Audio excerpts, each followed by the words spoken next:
In the chronicles of American history, few events stand as starkly dramatic or as widely debated as the Battle of the Little Bighorn, more commonly known as Custer's Last Stand. On a warm June day in 1876, Lieutenant Colonel George Armstrong Custer led the 7th Cavalry into the valley of the Little Bighorn River.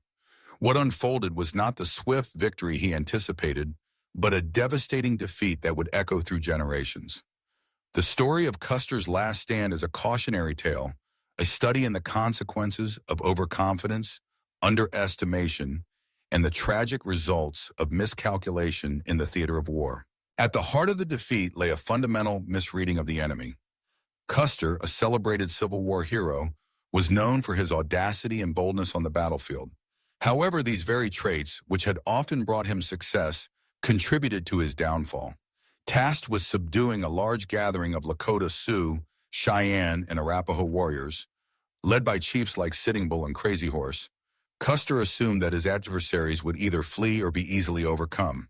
He did not anticipate that they would stand and fight in numbers far greater than his intelligence had estimated. The miscalculations began days before the battle itself. Custer's scouts reported seeing an immense encampment along the river, but he discounted their warnings, believing that the Indian forces were no larger than a few hundred warriors. In reality, the Native American coalition numbered around 2,000, perhaps even more, a significant force, well-armed and determined to defend their way of life. This critical underestimation shaped every decision that followed.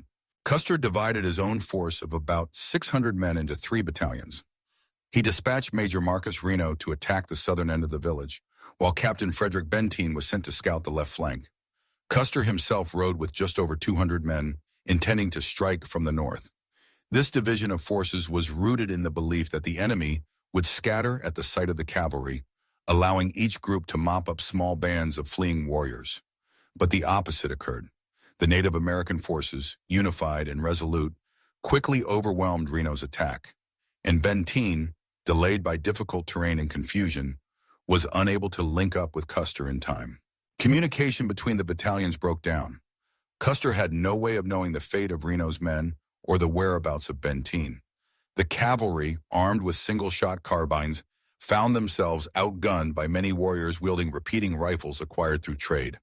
The tactics that had served Custer well in previous skirmishes, swift movement, aggressive engagement, and bold charges, were rendered ineffective against a much larger and better prepared enemy. One of the most significant miscalculations was Custer's failure to appreciate the resolve and capabilities of the Native American warriors. These were not the isolated, demoralized bands that the U.S. Army had frequently encountered. Many were seasoned fighters, united by a common cause, to protect their families and preserve their land from encroachment. The Lakota, Cheyenne, and Arapaho had come together in a rare show of unity, spurred by the threat posed by the U.S. government's attempts to confine them to reservations and seize the Black Hills, a region sacred to their people. Custer's scouts, many of whom were Native Americans themselves, repeatedly warned him of the formidable nature of the force they faced. Yet Custer's confidence in his own abilities and in the superiority of the U.S. Army blinded him to the changing realities on the ground. He pressed forward, certain that a swift, decisive blow would bring an end to resistance. The terrain itself played a role in the unfolding disaster. The undulating hills and deep ravines of the Little Bighorn Valley hampered communication and made coordination between the separated battalions nearly impossible.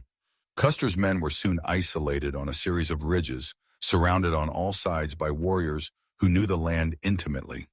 The cavalry's horses, exhausted from days of hard riding, were no match for the fresh mounts of their adversaries.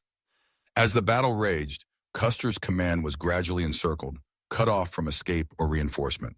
The final moments of Custer's last stand have been the subject of myth and speculation. What is clear is that the fight was fierce, chaotic, and ultimately hopeless for the 7th Cavalry. Surrounded and outnumbered, Custer and his men fought to the last, but none survived. The scale of the defeat shocked the nation, and in its aftermath, a flurry of accusations and justifications emerged.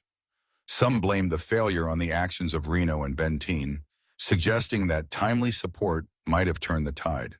Others pointed to the limitations of military technology or the challenges of frontier warfare. Yet, as historians have analyzed the battle, A consensus has emerged that the roots of the disaster lay in Custer's strategic miscalculations. He underestimated his enemy, overestimated his own abilities, divided his forces in the face of superior numbers, and failed to heed the warnings of those who knew the land and its people best.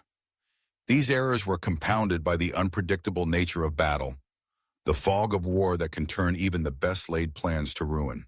The lessons of Custer's last stand extend beyond the specifics of 19th century warfare. They remind us of the dangers of hubris, the importance of accurate intelligence, and the need for adaptability in the face of changing circumstances.